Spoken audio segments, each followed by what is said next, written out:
Shalom Bapak Ibu yang dikasih oleh Tuhan, selamat pagi. Sungguh senang kita bisa mulai bersama-sama mendengar, beribadah bersama dan mendengar kebenaran firman Tuhan pada pagi ini, juga menerima setiap minggu pertama kita menerima perjamuan kudus yang melambangkan akan pengorbanan Kristus bagi kita. Kita sudah membaca kebenaran firman Tuhan pada pagi hari ini yang diambil dari Markus pasal yang ke-12 ayat 28 sampai 34.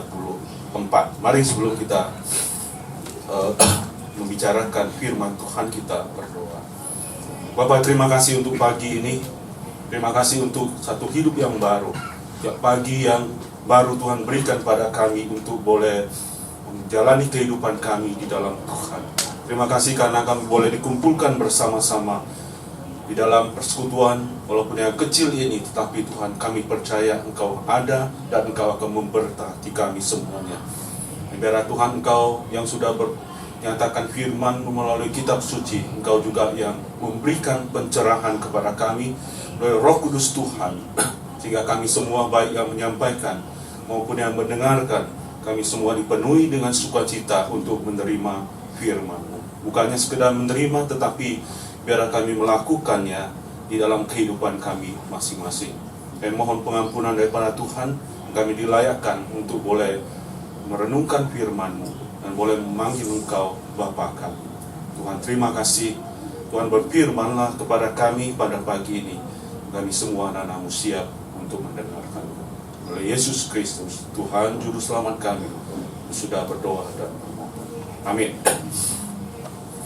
Bapak Ibu yang dikasih oleh Tuhan, hari ini tema kita adalah mengenai hukum yang terutama. Saya kira ini sudah sesuatu yang terus menerus kita ulang juga. Jadi kalimat-kalimat ini dimulai dengan satu pertanyaan daripada ahli Taurat kepada Yesus. Sebenarnya ahli Taurat ini sebenarnya untuk banyak sekali yaitu mencoba Yesus. Mencoba kesalahan Yesus. Jadi dia bertanya mengenai satu pertanyaan dari Taurat mendengar dan bersoal jawab. Lalu dia bertanya kepada Yesus sebenarnya apa yang hukum yang terutama yang paling penting. Kalau kita mengingat kembali kepada kitab suci dalam Perjanjian Lama, itu kita mengenal ada 10 hukum 10 hukum yang diberikan oleh Tuhan kepada Musa dan untuk disampaikan kepada umat pilihannya, umat Israel, 10 hukum. Tetapi dalam perjalanannya juga kita tahu bahwa orang-orang Israel itu juga membuat penjabaran SOP kita bilang SOP daripada 10 hukum itu. Dan banyak sekali, kalau tidak salah hampir 613 apa yang harus dilakukan, apa yang tidak boleh dilakukan. To do and not to do. Itu satu penjabaran yang sangat panjang lebar. Jadi nggak boleh, misalnya hari Sabat nggak boleh menyalakan api dan lain sebagainya, nggak boleh bekerja dan lain sebagainya. Jadi banyak sekali aturan-aturan itu. Dari 10 hukum jadi 613 itu menjadi satu pedoman bagi mereka. Jadi pertanyaan ini disampaikan oleh Taurat itu sebenarnya untuk menanyakan sebenarnya apa pendapat Yesus mengenai hal ini. Nah, kalau kita melihat jawaban Yesus ini menjadi sangat penting saya juga memeriksa kenapa Yesus mengatakan sebanyak dimulai dengan satu perkataan, dengarlah hai orang Israel, Tuhan Allah kita itu adalah Tuhan yang Esa. Kenapa harus memulai dengan itu? Dan karena itu adalah satu pernyataan yang sangat penting di dalam iman kepercayaan orang Israel itu sendiri, orang Ibrani itu, yaitu Sema, ini disebut dengan dengarlah orang Israel. Sampai sekarang itu mereka selalu menyampaikan itu, bahwa Tuhan yang kita sembah itu, Yahweh itu adalah Tuhan satu-satunya. Jadi kalau kita melihat bagian ini, kita dimulai dengan satu pernyataan credo atau pernyataan iman, yaitu inilah yang paling mendasar dan paling utama. Satu credo, satu pernyataan bahwa Tuhan itu Esa. Kenapa ini penting disampaikan menjadi satu dasar yang nanti kemudian disampaikan oleh Tuhan. Tuhan itu Esa. Itu menjadi satu pernyataan yang penting karena orang Israel mengakui bahwa Yahweh itu, Tuhan itu adalah satu-satunya Allah yang benar, tidak ada Allah lain selain Dia yang harus disembah. Tidak ada patung, itu penjabaran daripada 10 hukum, tidak ada patung yang bisa menggantikan Dia.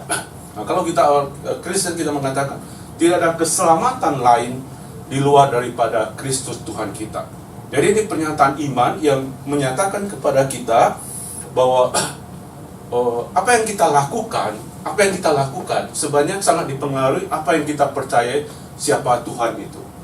Oke, jadi selanjutnya dikatakan, maka dikatakan adalah menyembah Tuhan itu nanti adalah sama dengan mengasihi Tuhan. Credo itu penting ya. Biasanya di gereja Metodis juga ada pernyataan iman ya. Pernyataan iman, pengakuan iman rasuli biasanya kita menyatakannya, yaitu pernyataan iman. Tetapi di sini Yesus melanjutkan bahwa pernyataan iman itu sekedar pernyataan iman, menyatakan orang Israel selalu menyatakan dan meninggikan bahwa hanya Tuhan itu satu-satunya yang disembah. Itu harus diwujudkan di dalam sikap hidup, ya, dalam satu sikap hidup. Jadi pengakuan iman credo itu harus dinyatakan dengan satu sikap hidup, ya. Jadi menyembah Tuhan, dikatakan Yesus itu sangat penting adalah mengasihi Tuhan, ya. Jadi dimulai dengan satu pernyataan credo, Tuhan itu satu-satunya Allah yang benar, tidak ada Allah yang lain harus sembah. Bagaimana menyembah Allah itu bukan sekedar ritual, nanti kita bisa lihat, tetapi adalah sikap hati, sikap hidup.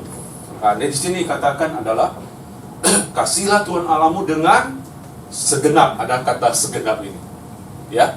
Segenap itu berarti iya sepenuhnya, ya.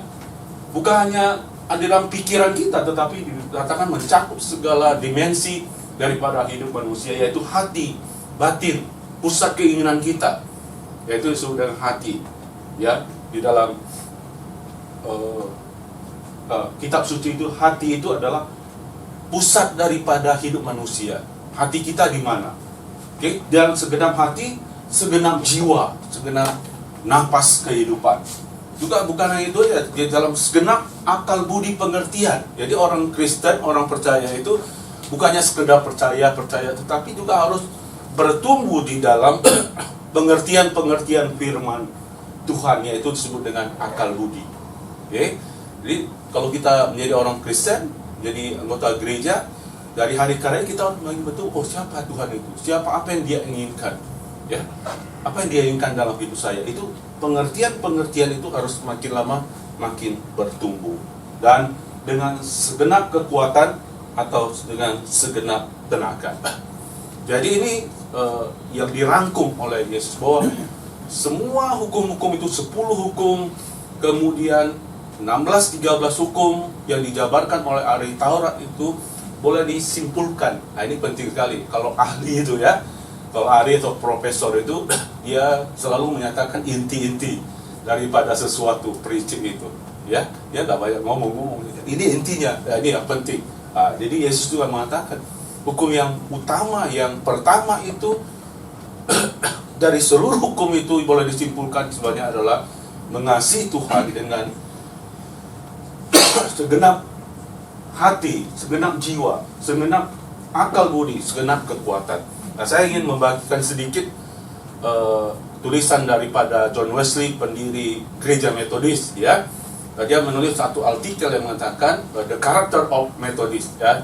Lalu dia bertanya, siapakah orang Metodis itu? Siapa? Apa membedakan kita dengan orang lain? Gitu. Nah, maka dia mengatakan bukan sekedar opini, pengertian kita tentang kebenaran atau teologi, bukan sekedar juga ritual-ritual. Tapi siapa orang Metodis itu? Nah, saya coba membagikan di sini. Dikatakan oleh John Wesley sendiri dalam tulisannya The Character of a Methodist, dia mengatakan seorang Metodis itu adalah orang yang memiliki kasih Allah yang dicurahkan dalam hatinya oleh Roh Kudus yang diberikan kepadanya. Orang yang mengasihi Tuhan Allahnya dengan segenap hatinya, dengan segenap jiwanya, dengan segenap akal budinya, dengan segenap kekuatannya. Tuhan adalah sukacita hatinya dan keinginan jiwanya yang terus-menerus Di dalam jiwanya dia berseru, siapakah yang kumiliki di sorga selain Engkau ya Tuhan? Tidak ada seorang pun yang di bumi yang kukasihi selain Engkau. Allahku, Allahku, Allahku, Engkaulah kekuatan hatiku dan harap tujuanku untuk selama-lamanya. Ya, ini satu pernyataan yang sangat tegas sekali. Jadi orang Metodis itu bukan dikenal orang yang pintar berdebat dengan orang lain atau orang yang kenal ritual. Tapi orang Metodis, kita semua, kata John Wesley, ada orang yang sungguh-sungguh mengasihi Tuhan. Amin. Mengasihi Tuhan dengan segala, dan sukacitanya adalah berasal daripada Tuhan. Itulah yang ditunjukkan oleh orang-orang Metodis zaman mula-mula itu. Maka dikatakan, oleh karena itu dia berbahagia di dalam Allah. Ya, orang Metodis orang yang selalu berbahagia, bersukacita karena di dalam dirinya ada mata air yang memancar ke dalam hidup yang kekal dan meluap-luap memenuhi jiwanya dengan kedamaian dan sukacita. Kasih yang sempurna sekarang ada di dalamnya. Kasih yang sempurna itu melenyapkan ketakutan. Ia bersukacita untuk selama-lamanya. Ia bersukacita di dalam Tuhan, bahkan di dalam Allah juru selamatnya, di dalam Bapa, oleh Tuhan kita Yesus Kristus, yang olehnya ia menerima pendamaian. Maka ini sesuatu yang kita alami di dalam kehidupan kita sebagai orang percaya, khususnya juga sebagai orang Metodis, mengasihi Tuhan dan kasih Allah dicurahkan, dan karena itu kita selalu bisa bersukacita di dalam keadaan apapun. Ya, kita bisa bersukacita. Kesukacita bukan berasal dari luar, tetapi sesuatu yang dari dalam kita. Semoga kita adalah orang Metodis sejati, ya, yang dipenuhi kasih Allah dan dipenuhi dengan sukacita, bersukacita, berbahagia di dalam Allah. Yang selanjutnya, Yesus melanjutkan bahwa mengasihi Tuhan dan hukum yang selanjutnya, yang kalau di dalam bagian lain dikatakan hukum yang sama dengan yang itu. Yang pertama itu adalah mengasihi sesamamu manusia seperti dirimu sendiri. Jadi mengasihi Tuhan, tadi saya katakan, menyembah Tuhan adalah mengasihi Tuhan. Mengasihi Tuhan adalah, kalau kita mulai kalimat ini adalah mengasihi apa yang dikasihi oleh Tuhan. Mengasihi Tuhan sama dengan mengasihi sesama, karena sesama kita adalah juga orang yang dikasihi oleh Tuhan. Ya, jadi mengasihi Tuhan, mengasihi sesama seperti mengasihi diri sendiri. Oke. Nah, itulah yang sebenarnya hukum yang dua ini sudah cukup sebenarnya. Ya, sudah cukup.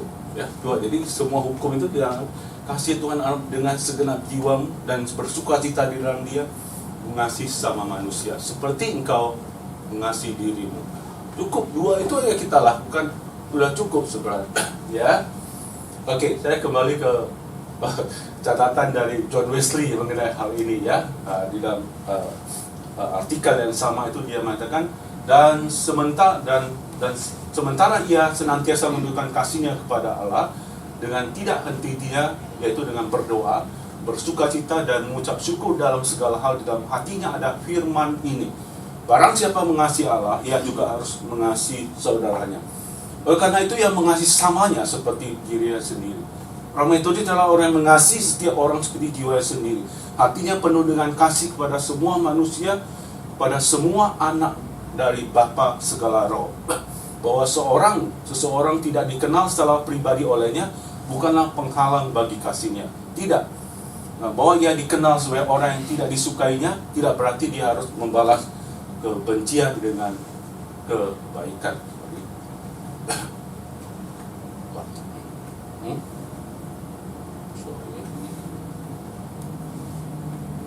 Ya, jadi di sini mengasihi Tuhan, Don Wesley mengatakan adalah juga dilanjutkan dengan mengasihi sesama. Jadi di sini kalau kita melihat bagian yang tadi kita baca itu, mana ya? Sorry, tadi kok bisa putar-putar ini ya? Sorry ya, di gaptek juga lagi saya. Mana kalimatnya? Ya, di sini ada dikatakan, ya. Memang mengasihi Dia dengan segala hati, segala pengertian, segala kekuatan, mengasihi sama manusia seperti ini sendiri adalah jauh lebih utama daripada semua korban bakaran dan korban sembelihan. Ya, jadi dikatakan kalimat ini.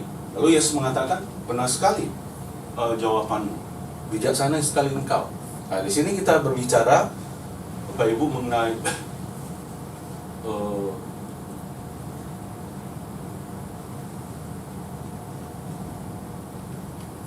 ya saya sebut mengasihi Tuhan dan sesama itu sebagai inti daripada agama yang benar. Inti daripada agama benar bukan sekedar agama ritual, yaitu seperti melakukan ibadah, kegiatan, program-program gereja.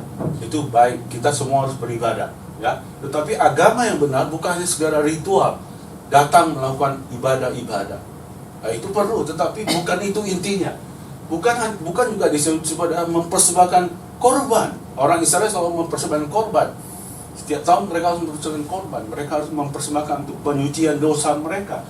Mereka suka mempersembahkan korban. Kita juga mungkin dalam bentuk persembahan kita untuk bagi orang Israel menghapus dosa. Tapi dikatakan inti dari agama yang benar, ya, lebih daripada yang mempersembahkan korban adalah mengasihi Tuhan dan mengasihi sesama, mengampuni dan hidup di dalam damai sejahtera. Okay. Nah, itulah yang sebenarnya jadi inti dari pembicaraan yang kita tadi sampaikan itu, ya, berakhir sampai kepada satu pernyataan bahwa agama yang benar itu selalu tandai dengan agama yang ketika seseorang dipenuhi dengan cinta kasih kepada Allah dan juga cinta kasih kepada sesama. Ya, agama bagaimana ritualnya hebat sekalipun, kalau kita agama itu mengajarkan kita membenci orang, itu bukan agama yang benar. Itu ya. Jadi kalau agama yang bisa membenci orang, bahkan membunuh orang demi iman, itu sesuatu yang sangat mengerikan, dan itu bukan agama yang benar. Ya. Oke. Saya kembali memakai catatan dari John Wesley, ya. Oke. Mana tadi? Ayo, mana ini? Ya, siapa orang Metodis itu? Bukan hanya mengasihi Tuhan, mengasihi sesama, juga dia mengasihi musuh-musuhnya, orang-orang yang jahat yang tidak tahu berterima kasih. Ya, jika itu bukan dalam kuasanya untuk berbuat baik kepada mereka yang membenci dia, namun ia tidak berhenti berdoa bagi mereka meskipun mereka terus menolak kasihnya. Itu teladan dari Tuhan kita. Dan masih walaupun mereka masih dengan sengaja memanfaatkan dia dan menganiaya dia. Ya, karena apa? Di dalam kemurnian hatinya, kasih Allah telah menyucikan hatinya dari segala nafsu, dendam, iri hati, kedengkian, kemarahan, dan segala tabiat yang tidak baik atau kasih sayang yang jahat. Kasih itu telah menyucikan diri dari kesombongan dan keangkuhan roh yang darinya timbul pertengkaran. Dia sekarang telah mengenakan dengan bebas belas kasihan, kemurahan, kerendahan hati, kelemah lembutan, kesabaran, sehingga ia sabar dan mengampuni. Dia berselisih dengan siapapun sama seperti Allah di dalam Kristus telah mengampuni. Jadi itu lanjutan diwujudkan. Orang Kristen itu bukan hanya mengasihi sesama, tapi juga bisa mengasihi musuh, orang yang membenci dia, orang yang memperlakukan dia tidak adil, maka dia tidak membalas, bahkan mendoakan orang tersebut. Ya, dan memang semua alasan yang mungkin untuk bertengkar di pihaknya sudah lenyap sama sekali, karena tidak ada yang dapat mengambil daripadanya karena ia tidak mengasihi dunia dan tidak mencintai hal-hal duniawi. Yang sekarang ia sudah disalibkan bagi dunia dan dunia disalibkan baginya. Karena ia telah mati bagi semua di dunia, baik terhadap keinginan daging, dengan mata, keangkuhan hidup, karena semua keinginannya adalah kepada Allah. Ya, dan kepada Allah dan hanya mengingat namanya. Oke. Jadi kita bisa melihat di sini Bapak Ibu, rangkuman singkat daripada hukum terutama ini yang saya sebut dengan inti daripada keagamaan itu sendiri. Ya. Jadi wujudkanlah itu di dalam kehidupan kita masing-masing. Amin. Ya. Kalau kita diperlakukan tidak adil, mungkin kita selalu merasa diperlakukan tidak adil, jangan kita menyimpan itu. Biarlah kita berseru kepada Tuhan, Tuhan penuhi aku dengan cinta kasih-Mu. Kalau kita diperlakukan tidak baik, mungkin Tuhan, penuhi aku dengan cinta kasih, berikan aku pengampunan. Mungkin itu adalah teman kita, mungkin itu adalah majikan kita, mungkin itu adalah pasangan kita, keluarga kita, dan lain. Tapi biar hati kita dipenuhi dengan cinta kasih kepada Allah. Dan karena itu kita dipenuhi, itu kita bisa mengampuni, kita bisa mengasihi, bahkan mengasihi dan berdoa kepada musuh kita, dalam tanda kutip adalah orang yang memperlakukan kita dengan tidak baik.